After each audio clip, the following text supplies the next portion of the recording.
it's Coach Tori, and this is Raising Runners. We talk running, fitness, mental health, and so many more topics.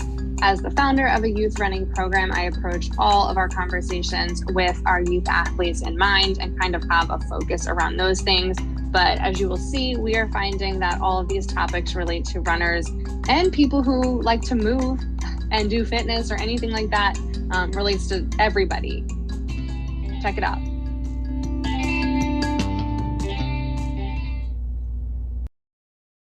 All right. Hey, it's Coach Tori. And Jeff. And this is Raising Runners. And well, first I want to say, sorry, I was on vacation and I did not record for 2 weeks. And I did not release anything saying I was on vacation. Usually when I take a break from stuff, I tell everybody, and I just didn't. And then every time I thought about it, I thought I was going to do it. Then I didn't get to it. Now at this point, we're here. The episode's going to come out before I even post something that says, hey, I've been gone. I didn't just disappear forever. So sorry, we're back. We're back. Yeah, I know I had meant to say something, and yeah, every time I was like, oh, I'll record it when I'm driving home, or I'll record it when I go to bed or whatever. And then it just never happened. So never recorded it. Yep. They'll find out when we're back on Tuesday. 2 weeks off isn't that bad. No. Yeah. So, anyway, you're back to like almost regular training now. Almost, sort of. I am. I'm back to running wise. I'm 100%. I'm not running as far as I was before, but I am running as fast or faster. So I'm just building back up to, I'm probably now at about 35 miles a week.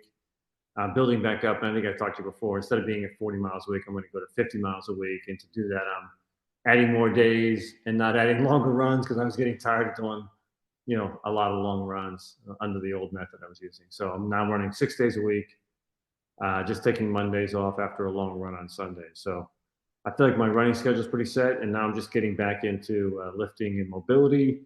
After having hernia surgery about 6 weeks ago, I'm just getting back into it this week. So I'm sore all over just from doing like air squats, like with 10-pound squats and some other bench pressing with 10 pounds and stuff. I'm actually a little bit sore, which is, I'm surprised. Isn't that the worst? You're like, it hasn't even been that long, and then doing anything, even easy, you are like, am I going to be sore for the next week? Like, what is this?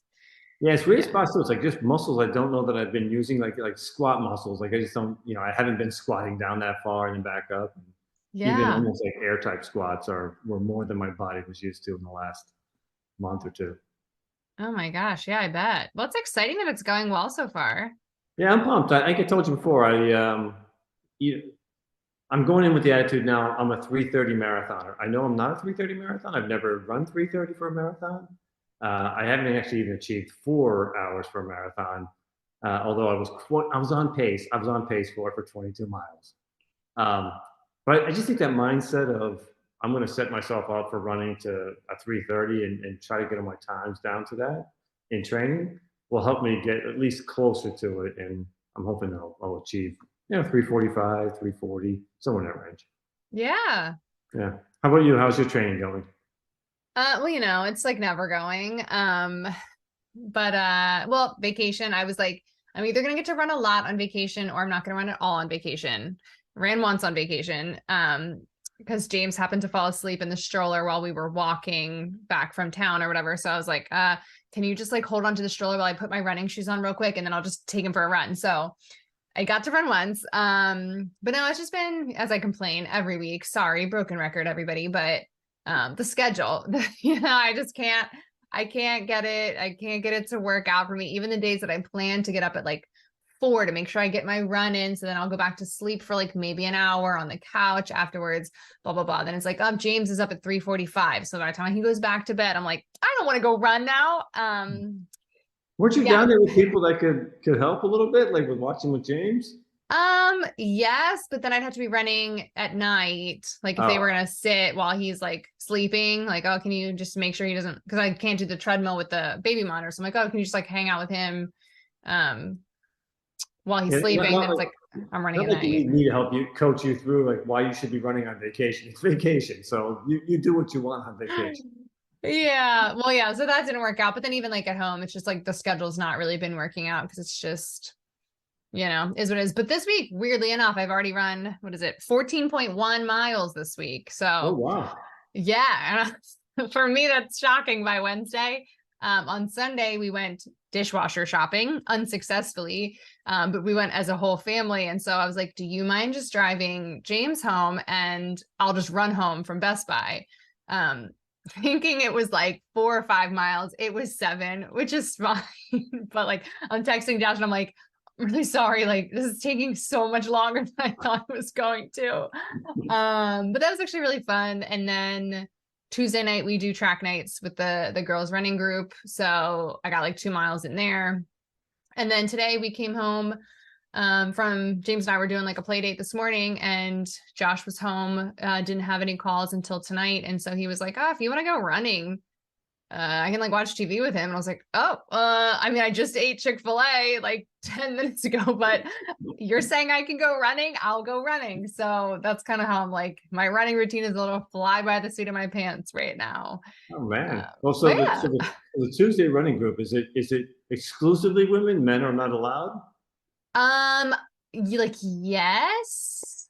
Okay. No, I was just curious. I was curious whether it was just happened to be women, so you call it the women's running group, or whether it's intended to be just women. It is intended to be just women, which I like felt weird about for a while, just because me, like queen of inclusivity. I think But it's it, okay. Yeah. yeah, one the woman who started it, she like also is a chiropractor, and she treats like mostly slash only really like women, and she's kind of like got into like all of like the safety aspects of things and whatever, just as like a woman working by herself, blah blah blah. And so she kind of just was like trying to continue on that whole idea. And I was like, well, there's a bunch of running groups in the area because we have so many around here that are everybody. So yes, it is a ladies only Yeah, group, except for James.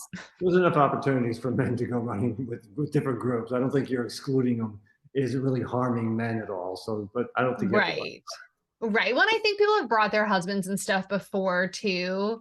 And like no one's like, oh, you can't bring a boy. But it's more like it's like, no men are just gonna be like randomly popping up on a bunch of groups of girls, I guess. Yeah. I don't know. Okay. Yeah. So it is the women's running group. But nobody showed up, so I just ran by myself. Well, yeah, because I'm looking for. I need to do more track workouts. I miss my treadmill. Like for speed work, I love the Mhm. treadmill. I can't wait to get home to see the treadmill and use it on those Tuesdays and Thursdays speed work. Because down here, trying to do it without just trying to do it on the roads, I really struggle to figure out the right cadence, the right pace. I run like a 6:30 half mile for the first part, like at that equivalent mile pace, and then I'm just completely burnt out for the next 2 or 3 intervals. So I have a hard time really getting the right pace set down. So Well, you can always join track nights in the cold in Downingtown if you want. it's a long haul, but I'll think about it. Yeah, right. Um, yeah, so that's running for now. But I do have my alarm set for 4 a.m. tomorrow. So we'll see if I Wow. go run or not. Yeah, It's gonna be not, you but and Goggins, you can both go out there and do your running yeah. at 4 a.m. Yeah, it's dark at 4 a.m. I don't know how you would run at 4 a.m. I gotta do I in the shed on the treadmill Oh, okay. because I gotta also be on James' watch, so I can't go far. I can either run, it's literally like my house and the house next to. I can do like it's like 100 meters. I can do in front of the house, or I can just do the treadmill. So Good. it's treadmill. All right. Well, you have more? No, so that's a good segue into the next topic, which is roads. Road. Well, yeah. Can you give everybody the reminder of the 3 things we're chatting about today? Yes, today's 3 topics are, I have it down as roads and toads, I right? So like roads it. versus toads, which is sort of roads versus trails, toads being animals and nature. Um, the next one is cushiony shoes versus minimalist shoes, which I refer to as ASICs versus basics, back to basics. And then the third category is techno versus heck no. So techno is use of technology, and heck no is I'm not using any technology. I'm just going to just freewheel it. I was going to say Trying to think of other terms I could use, but some of those have sexual references to them, so I won't use any other terms to say heck no. Fair enough. I like it. I like the cleverness of it all. So yeah, we'll start with roads versus toads or trails. And we're gonna flip a coin again, a virtual coin You get to to pick. see who gets to pick. Okay. I feel like I already forgot how this goes. So tails. I'll just pick tails, and then you tell me what to do next. The answer is heads. I get to choose this time. Okay, what are you picking? I'm going to pick trails. All right, I'm going toads, trails, and you're going roads. roads. All right, All let's hear trails. right, I'm going to go trails. So let's go with, I'm going to go with some pros for trails. So number one, typically trails are softer surface. Roads typically concrete or asphalt. Trails typically you're going to deal with dirt, crushed stone. You may have some paved asphalt or in there somewhere, but typically speaking, you're going to be in something other than those two categories. So those are softer, easier on the body. So that's number one. Two is trails and slash toads is you can get a much better vibe. You can lose yourself a little bit more in nature by going out into a trail. Um, it does give you much more of a relaxed feeling than on the roads with the car zooming by, people beeping at you. Not that I ever get beeped at. The other thing is the ground variation. You know, with and that's got two things to it. I would go with right. So with ground variation on a trail, it does help build up the foot. I think we talked about this in one of the other episodes, maybe treadmills versus other things. But you know, you can strengthen your foot, ankle, the bones, the tendons with that little bit of variation versus running on asphalt or blacktop. It's just that same flat, smooth surface. You get into that same rut. And what comes along with that also is sort of a repetitive injury, sort of a carpal tunnel syndrome concept by not having any variation in your stride length, movement, foot pattern. You can get into overuse injuries in that and sort of staying in that exact same plane on a nonstop basis, very similar to a treadmill.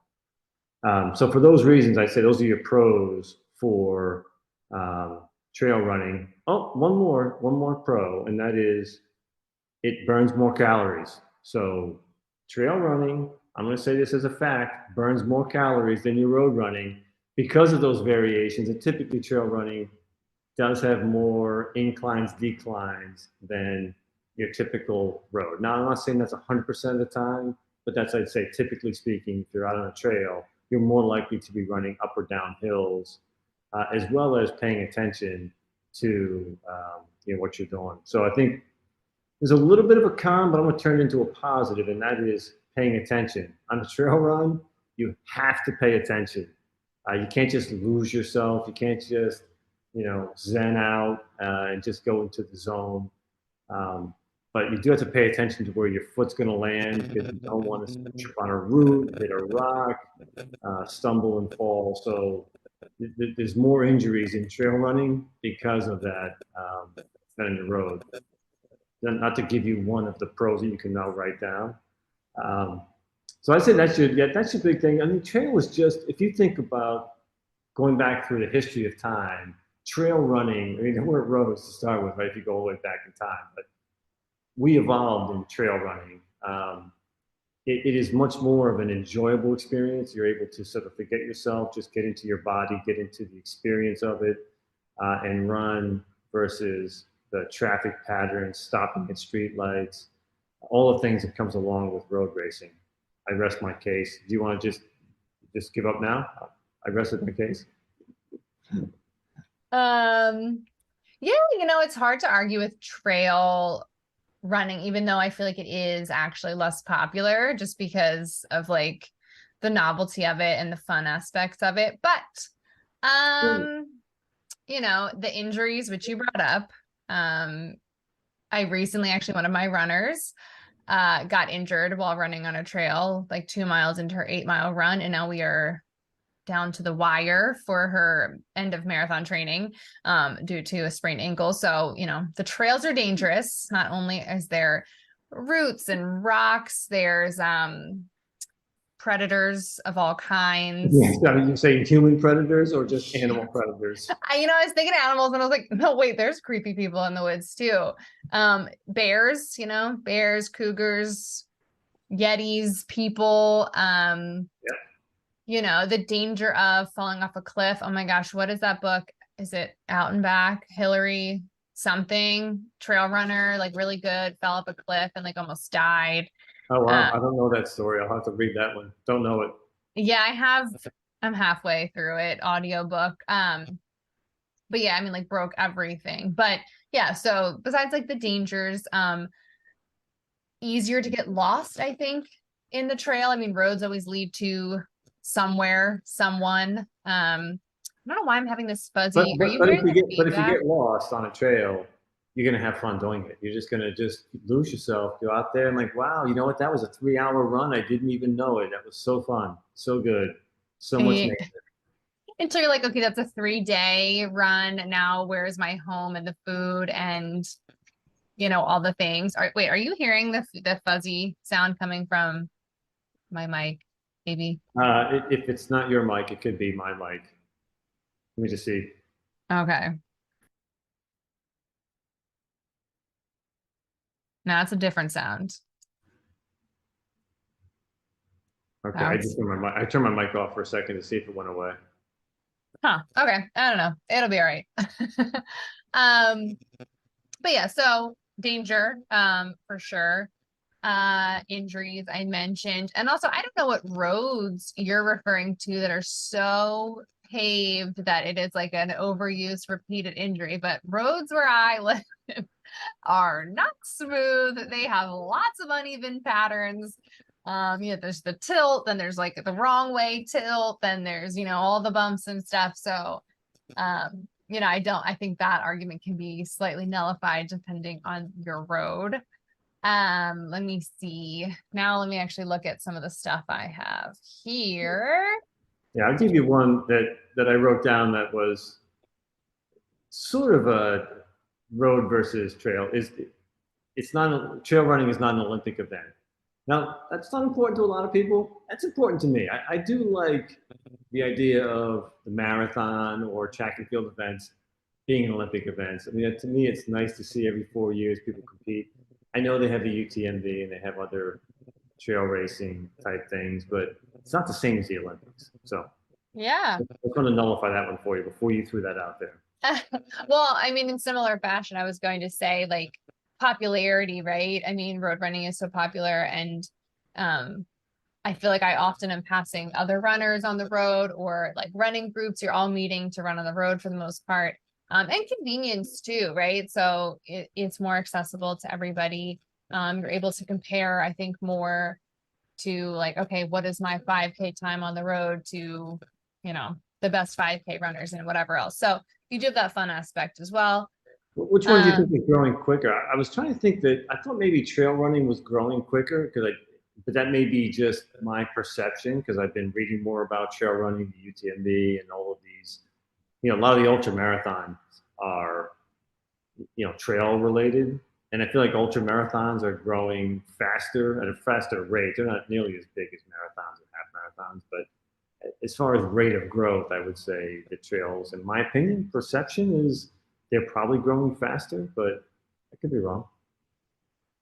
Yeah, I What do mean, you think? honestly, I don't know because I feel like my perception is probably skewed too because, everything you see on media is like filtered towards you, right? So like I'm looking at trail stuff, I'm getting all the trail stuff, I'm seeing all. But yeah, I mean, I feel like I do just casually hear, at least in the running community too, or like fitness community, people are more into trails lately. Like I think a lot of people are talking about like I need to go on trail runs and all this stuff. So I mean, yeah, I think like that is definitely a big thing. But like cross country's been big.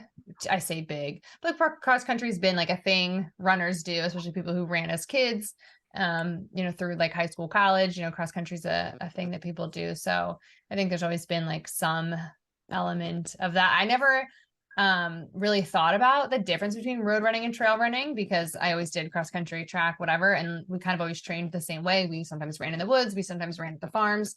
Then we sometimes ran in town. And so, yeah, like it was funny, I think later on into adulthood and like people actually distinguish the difference. I was kind of like, oh, I just kind of like go for a run. Sometimes it's on the road, sometimes it's in a trail. Some, it's like I never really thought about like they're two different sports kind of thing. So you've derailed me from my argument completely. Yeah, I'm looking for trails. I'll be honest. This topic here got me sort of inspired to search for trails. So I did spend a little time today searching. I guess there's like trails near me, and there's a bunch of other sites that track like either the rails to trails, things that Yeah. are converted railroads, old railroad tracks to trail running. Many of those may be paved. I'm not sure, but I'm trying to find non-paved trails here in Florida to go run on. I just find it. I have the same routes. Running on the pavement is a little bit harder on the body. I do find it. I'm looking for some softer, cushionier surfaces to run on. Sorry, I'm switching my audio because it is like, I don't know, it's making me crazy. Yeah, when Okay. I took a second ago, I turned off my air conditioning, but it's not mine. It wasn't my AC. No, it's something coming through the headphones because even when I switched to everything coming out of what's it called, the actual computer, I still could hear when I had my headphones on. So I don't know. Sorry, everybody, if you also heard that. I fixed it. I don't know what the audio quality is going to sound like now, but I don't think it's an issue. I think it was only on in your headphones. It may just be a headphone issue, not an actual recording issue. well, then I'm extra sorry again, everybody, because I'm a crazy person and like could not let it go. I tried to let those things go and I cannot. And this argument's been derailed yet again. Let's see. I think you covered. I mean, I think we did bounce I back and quit. forth. I think I won. I think we should just. I won. Trails have to be superior to running on the road. There's the Uh, guy who's trying to convince people that trails are better. I mean, I'll let you have it because my brain is just it's all gone now. I just can't think of the advantages. I mean, there are advantages from the standpoint of it's maybe much more convenient to do road running, right? I mean, it's I go out the door, there's a road, right? It's and I'm trying to find a trail, trying to find like a 5 mile trail somewhere, not easy. Yeah. So I will say that the convenience factor, since I can't find one, convinces me that roads are a lot more convenient. And I don't know how much the impact difference is. I mean, maybe it's in my head. I just would like to have a nice, smooth, smooth, a nice, softer surface to run on for a little while, just as a change of pace. Yeah, no, I totally get it. I love running on a trail, but again, the convenience thing, roads are gonna win out every time. And trying to switch into like speed workouts and stuff, it's always gonna be better when you have some kind of flatter, safer stretch so you're not sprinting and you come up on a root or a rock. But I'll let you have this one. What is next? We got next. We got the cushion versus the basics or minimalist. What are you picking? Heads or tails? We'll go tails again, 50-50. And you tails, you win. You got your choice. You want to go with cushion or you want to go minimalist?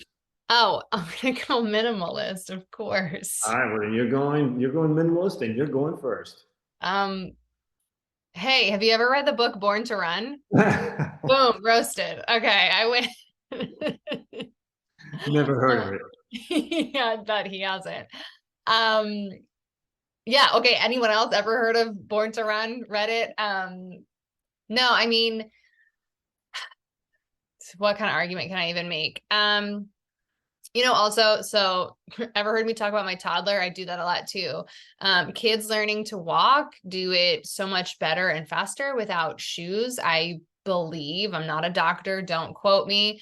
But that is like one thing they often say for kids who are struggling with like figuring that whole thing out is let them be barefoot, let them feel everything. My son will now run down like a gravel road barefoot with like no qualms because his feet just that's what they do. He can run down the road barefoot. He runs everywhere barefoot. So, he hasn't been tainted by the shoe industry. The boy wears shoes now, but he doesn't have to wear shoes.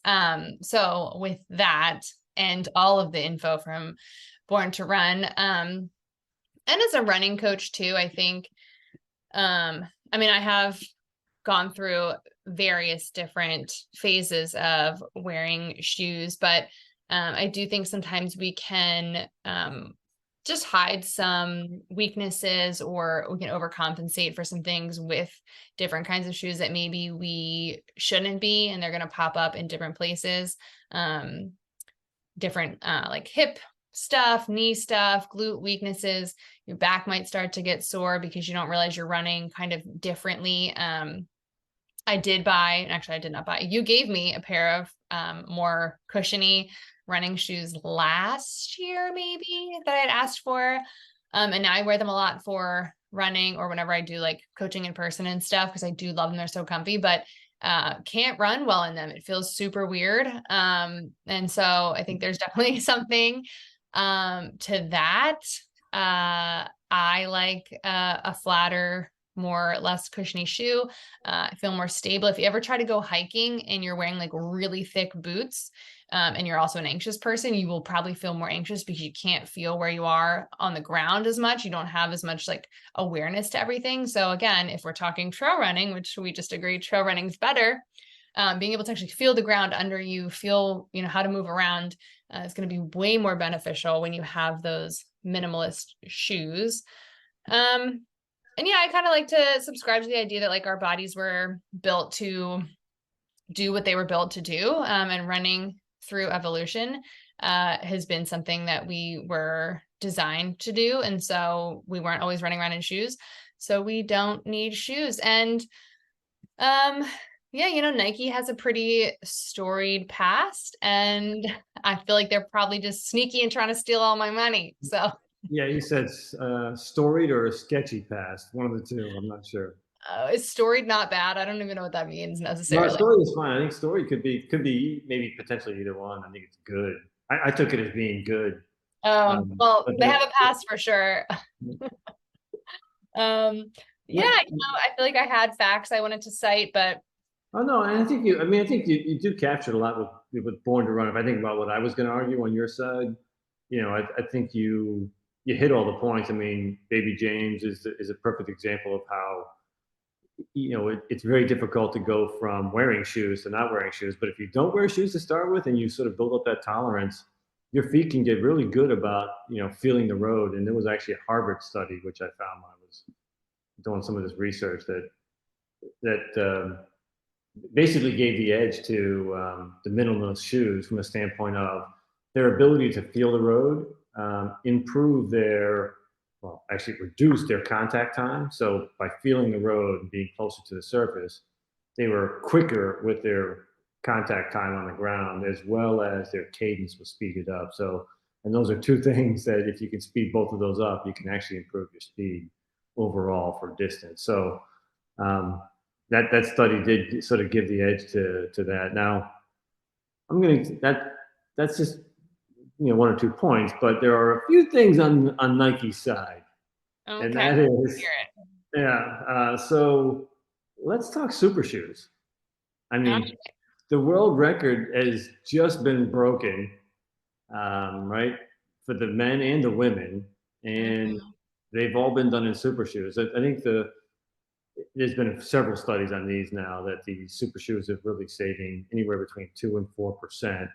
So that's a big part of the cushion. I think that it's a two-part technology. It's the carbon fiber plate over top of that, the cushiony midsole, which gives you that sort of rolling forward motion and actually propels you forward and has less energy usage. It doesn't actually improve your energy. It actually just reduces the amount of energy you expend in running. So, and obviously over a marathon, that's a 2 to 4% savings. So you can't get that technology and that use without having that cushion. So you can't do that with a minimalist shoe. This is where technology probably for the first time in shoe wise is probably actually changing the game a little bit. I don't think you see any of the elite runners without a super shoe these days. So I think that they're here to stay, and that technology is here to stay. I think if you have injuries in your foot where you need stabilization, I think that cushion, that arch support that you may need to get. So I think there are probably people who do need the cushiony shoes to sort of spread the force that your foot strike causes, that either reverberates through your foot, your ankle, your knee, your hips. Those are probably the areas that it hits the most. If you have pain in those areas, that cushion can help to sort of spread that force around.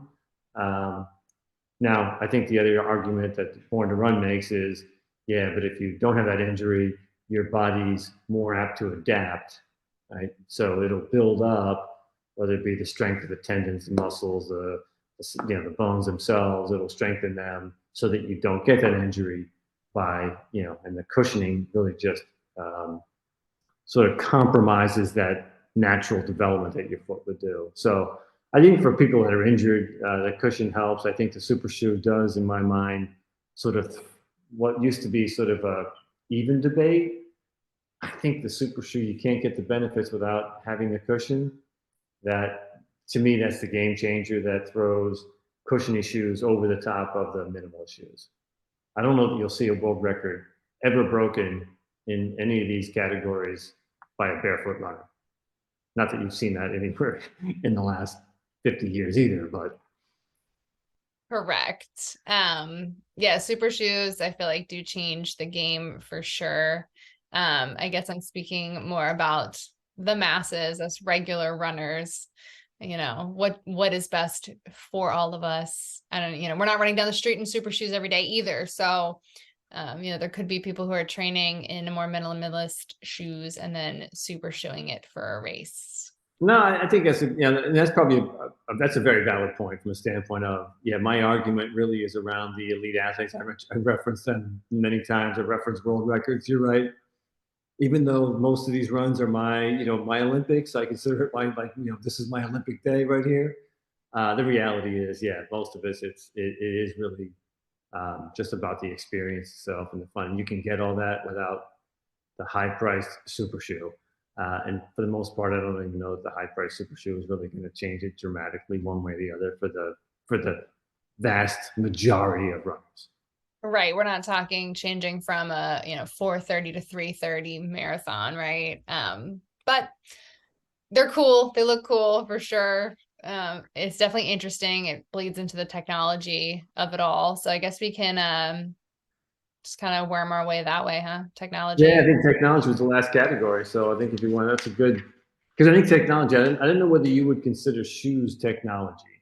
Like, what do you consider technology as we start this debate? And I'll get the Yes. coin ready. And you can call the coin while you think about what do you actually define as technology? Oh, I won't, that clip doesn't count. Well, I did define all the terms last time. I feel like these were more self-explanatory, except for technology. No, when I was thinking technology, I was picturing more of all of our like things that are collecting data, the gadgets that are collecting data that are giving us like that real-time feedback that is kind of affecting more in our heads kind of thing. Not so much the technology of a shoe in this sense, at least. Although Under Armour actually has a shoe that will give you data. Do they? Yeah, they built in. I don't know what they built in, but there's 1,000 of these little shoe wearable type things that you can get to get either they'll measure cadence, foot strikes, a lot of the same things that your watch will measure, but so it's a little bit redundant if you have a smartwatch, but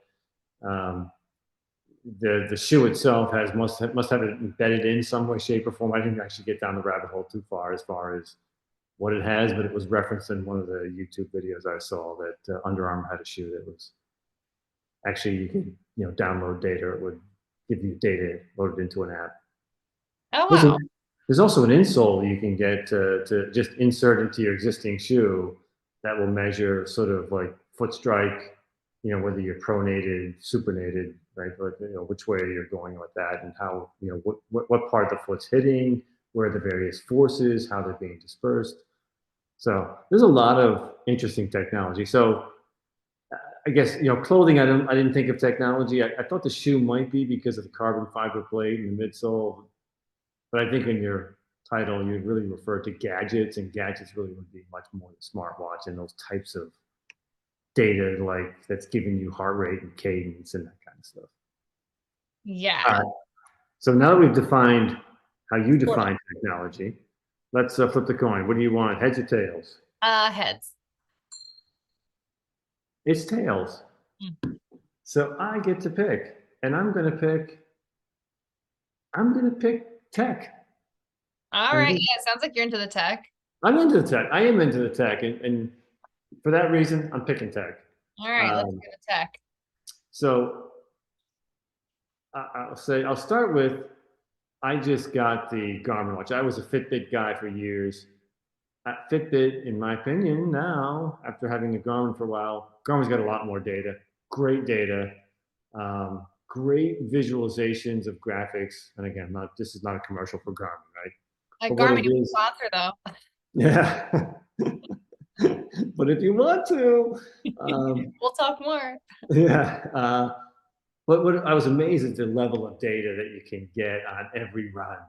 You know, your cadence, your oscillation up and down, obviously speed throughout, averages, your lap times. I just did some intervals on it. I've had it for a while, but I haven't done a whole lot of interval running with it, where I did the actual interval itself, separate and distinct. So I think the technology is great. I think the technology is probably good for all runners, right? Like knowing how fast you're running, knowing what your heart rate is, um, knowing what your speed is. That data is helpful for you as a runner to say, okay, hey, I'm probably running. My heart rate is in the 5 zone, and I'm probably not going to be able to stay at that zone for 26 miles. So I need to adjust my speed accordingly. Where some people just don't have a great feel for how their pacing is, and are they going to be able to sustain this pace. So I do think the data, which is real-time data, right, you can look at your watch anytime during the run and get 5 or 6 pieces of data without really any. I can look and think of 4 pieces of data at any one point in time in a fraction of a second. In fact, they have glasses now, by the way, in case you want these, that you can wear like sunglasses, and it will give you 4 or 5 pieces of data in your field of view without obstructing the view. I do want Um, that. Actually. there was a lot of cool stuff. I was researching this. I'm thinking, oh, I didn't realize they had that. I didn't realize that existed.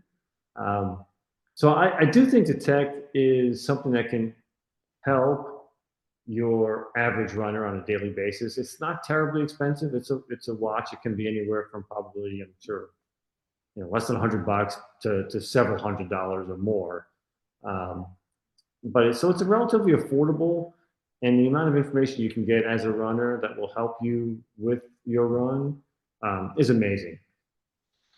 I would say the technology has advanced significantly in the last several years too. So I think if you get into VO2 max, you get into um, lactate threshold, right? So you get into these categories. They now have like you can do a finger prick while you're as soon as you finish your run to figure out where your lactic acid levels are, and so there's a lot of technology now that didn't exist 5 years ago, and stuff that today is getting better and better. So I do think it helps all runners. And the last thing is tech's cool. That's just the motto. Tech is cool.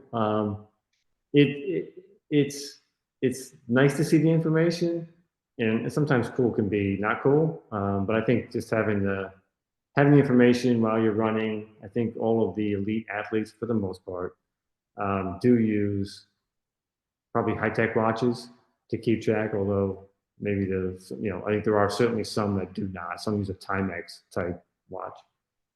Rest my case with the technology. Even though there's a lot of ways you can take technology. There's no doubt that it's helped move the world records down over the last 10 years, in addition to the super shoes. Well, it's hard to argue with tech is cool. Also as someone who at one point was really into like Inspector Gadget as a character, like I can't totally argue against tech, but I will say, um, not a tech fan. I always want new stuff, right? I always want the new thing. The glasses sound cool. Got the super shoes, got a decent watch. Like I love the technology, but I will say, I feel like, especially coming from like a mindfulness / like mental health perspective, the tech just completely can mess up people's running, can make it not fun. First of all, technology is expensive. Who has the time or energy for that? But and I know there was a lot of good that happened. Like once everyone was getting Fitbits, people were way more active than they ever used to be. So I will say that I do think that was great for people and their health. But as a runner who I'm not able to prioritize running, as I've complained a whole bunch. All that technology can just feel so daunting of like, I need to get these times. My heart rate's too high. Okay, now I'm looking at my watch and my heart rate just keeps ticking up because I'm looking at my watch. I think sometimes, especially I've noticed this as a run coach, runners who are really, really into the tech sometimes, like too into the tech, too into the data, can start to just like get stuck in the weeds of it all of like, well, my vertical oscillation's too high. I need to fix that. And my this heart rate zone is this. And, 800 other things. It's like, whoa, we need to get it so that you can run pain-free for more than 5 minutes before we're worrying about all these other crazy things that you're doing with technology and your stress data and your sleep data and then all kinds of things. So I think sometimes there's just way too much that it just gets, it can start to make us a little crazy about all of the technology, trying to get all the different things. There is some flaws still in technology, especially with like the cadence. People get stuck in the cadence lock. So it's like What's the cadence lock? uh your I think it's your heart rate, your cadence starts getting picked up as your heart rate instead. And so so the watches are like getting it wrong, thinking it's your cadence, not your heart rate, or whatever, maybe the other way around. But one of the things gets mixed up for the other, and the watch just tracks it as the wrong thing. Oh, okay. Wow. I hadn't heard that, and I'm glad you mentioned that. I'll keep an eye on that one. Yeah, especially if you notice like, wow, why is nothing changing? It's probably that. So, and there's really nothing to change it. Like you can't really fix anything. Make sure your watch is fitting appropriately. Maybe try switching arms, something like that. But yes, like that can happen too. So there are some flaws too in our technology. And since I think technology has grown so much and it does so well with so many things, we kind of just like take it for gospel and we're like, whoa, still there's some flaws here still. But yeah, I think there's also something to be said of like going and just running how you feel for the day. Not worrying about the times, not worrying about the pace, not really worrying about any of those kinds of things. And just like, oh, does it feel good to be running? Go for a run. Helps us just be a little more present, takes the pressure off of all of that. And, it's nice to be able to, like, I know when I was probably like college time, still like technology wasn't like huge, I don't think, in the running field. And I feel like I was so good at like, okay, I'm going to go run a 420 kilometer. I'm going to go run a 7-minute mile, and like knew exactly how that felt and what that would be like, and was pretty good about getting those times. So, again, that actually doesn't do anything for anybody helpful, but it's just like, it's nice to be so in tune with the way that you are able to run and perform that you know how you're doing it. Yeah, it's like using GPS in your car right now. You used to know directions and how to get to places. Now it's like I just plug it in. I don't know anyone's phone number. So the technology does compromise certain skills we probably used to have. Right. It takes us a little bit out of ourselves because we're so reliant on what we're able to do with technology. So I mean, I think for my argument, because I don't have like a huge argument for no technology, but I do think it can feel really nice to kind of just like be free and let all those things go. At one point I was trying out a different kind of run, like an artificial intelligence run coaching program. And all of those things were synced to the watch. So the watch is now, as I'm going on my run, it's telling me you're going too slow. You're still going too slow. Your cadence is too slow. And it did this for an entire like hour-long run. And every like minute it's beeping that I'm going too slow. The cadence is too slow. My heart rate's too low. And I'm like, okay, but I didn't get to tell you, I'm also pushing my stroller. I also have to stop because the dogs are pooping. Like, I can't tell that I'm running with like a different circumstance, but also it's just like, well, let's beat me while I'm down, right? Like I'm trying to juggle these things, and every minute for an hour, you're telling me you're too slow. You're too slow. You're not on target. You're not on target. That's And I not that's not a very encouraging watch, man. That's like it is a beatdown. It's like, man, I'm like, dude. ouch, I'm out Yeah. here running. Like, give me a break. And you will see, I feel like I see people constantly joking or not joking about their Garmin's telling them they were unproductive. Yeah. Constantly being bullied by their Garmin for like, this was an unproductive workout. You're unproductive. It's just like, well, I did something. So, the technology has some fluffiness that it still needs. It's not as encouraging as it maybe could be. So I think we can rely on it a little too heavily. But that being said, as a run coach, as a data person, it is nice to have all the things all the time. Yeah, I don't know how you could coach people without data. I mean, and unless you're going to stand there and watch them do a track workout every day, like the data just really gives you the ability as a coach to say, are you improving? Are you not improving? What could you work on? What's going to benefit you more? This, speed work or endurance, like what is it going to be? So, yeah, as a coach, I would imagine data is outstanding.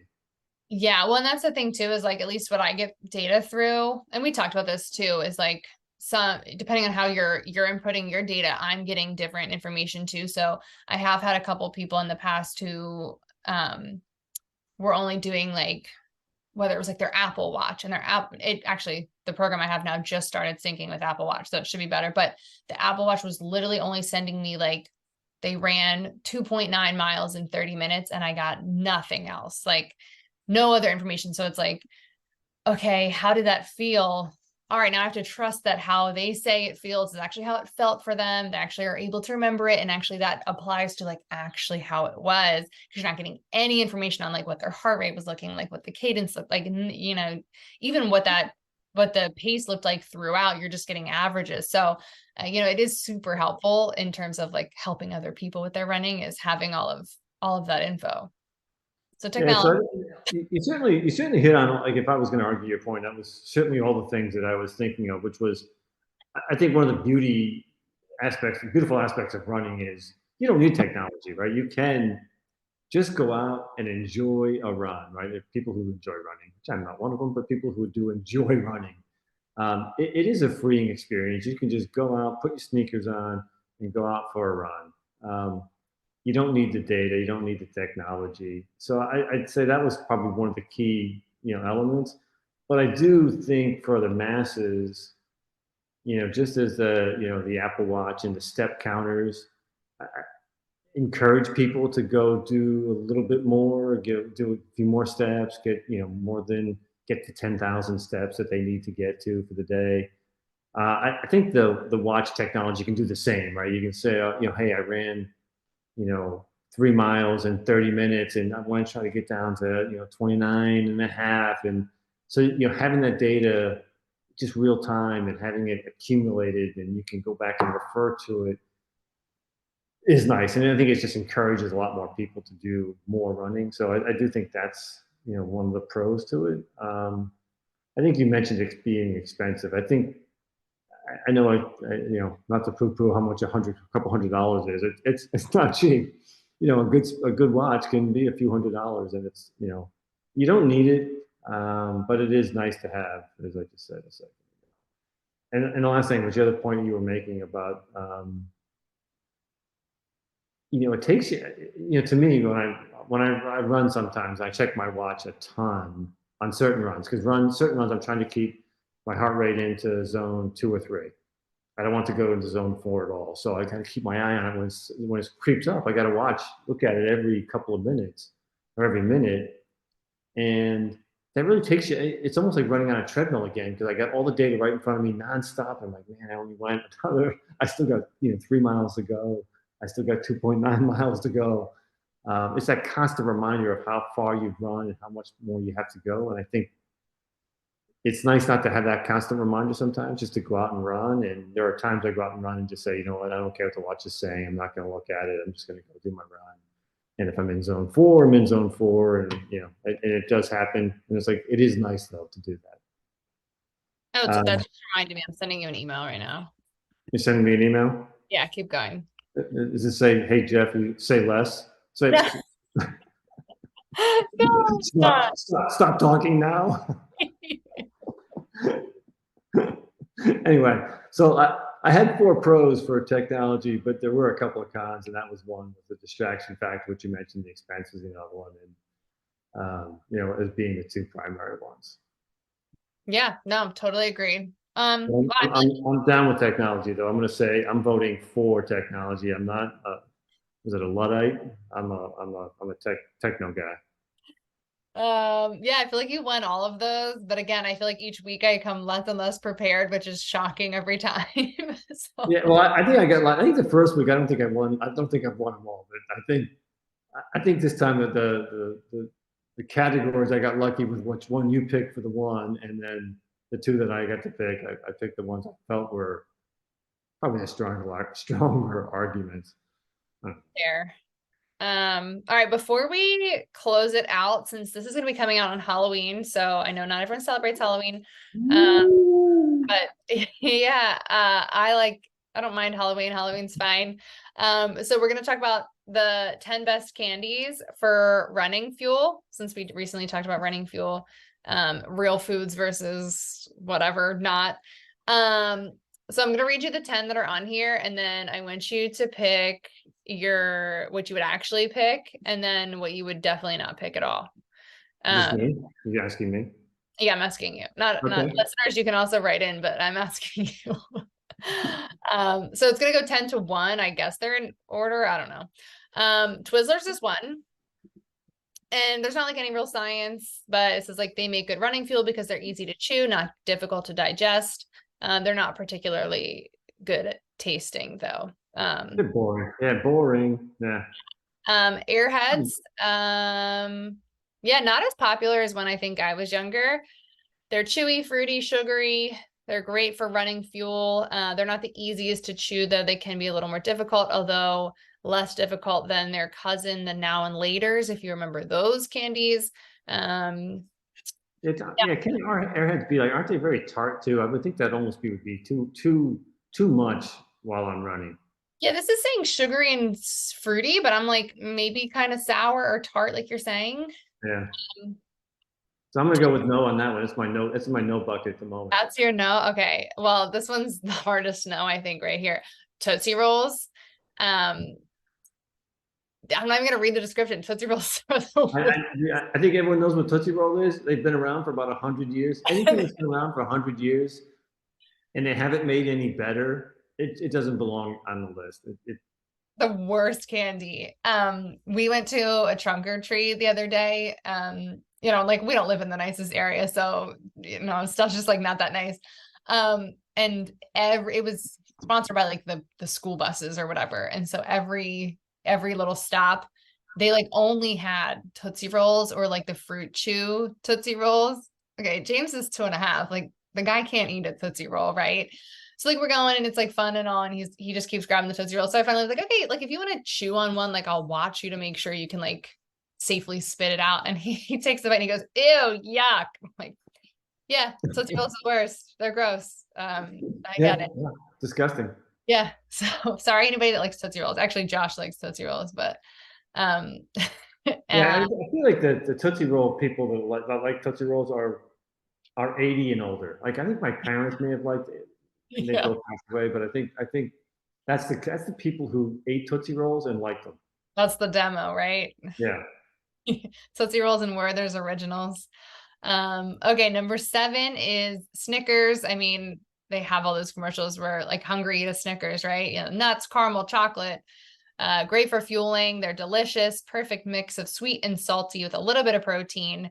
Um, That's at least in the moment in my potential yes bucket. That's the first one that's in my potential yes bucket. yeah, I would definitely put them there too. Next is gummy worms. They're also putting like all gummy candies together, gummy worms, gummy bears, but I do think there's a difference because I will not eat gummy worms, but I do like gummy bears. I won't eat like gummy rings, like any of that stuff's super gross. Um, Yeah, but gummy, I know you're a gummy person. I am not a gummy person, so they're on my hard no list, but they're probably in your yes list. yeah, only gummy bears though. Any other gummy would be no. Swedish fish, I'm not a Swedish fish fan. Gummy, chewy, fruity. This person who wrote this article said they're honestly one of their favorite candies. That's weird. You know when I stopped eating Swedish fish, right? Yeah, when we were at Rita's Water Ice, right? And someone threw up on Swedish. So anybody, if you know what Rita's Water Ice is, and they have a Swedish fish flavor, it has stuck around, but we were there when it was like the whatever release of the new Swedish fish flavor. And was it a little kid? There was someone who had just eaten it and threw it up all over the parking lot. And Yeah. that was years ago, and I can still like vividly remember. Oh yeah, no, that was the last time I had anything to do with Swedish fish. That's on my no list. Yep. Skittles. Skittles are good. Chokeable though. I feel like you could easily inhale one. Yeah, not much to say about Skittles. I like Skittles though. Yeah, I wouldn't eat a Skittle.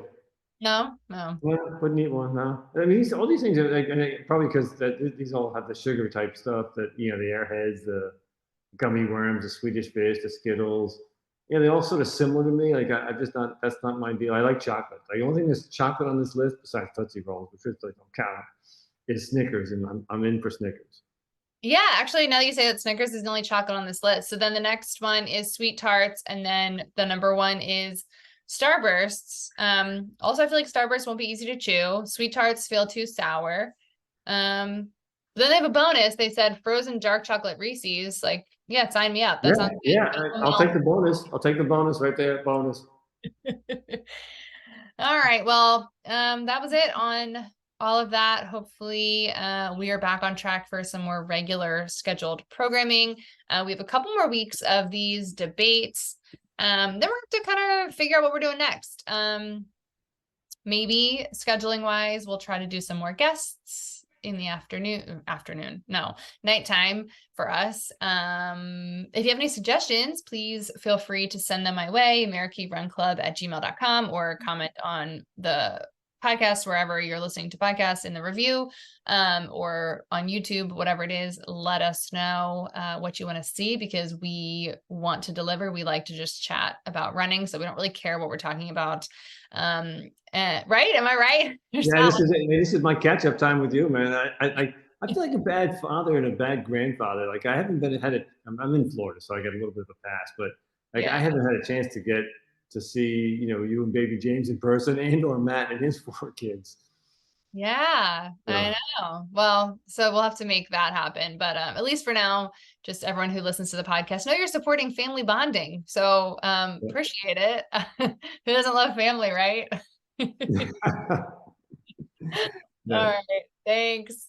Thank you. Bye-bye.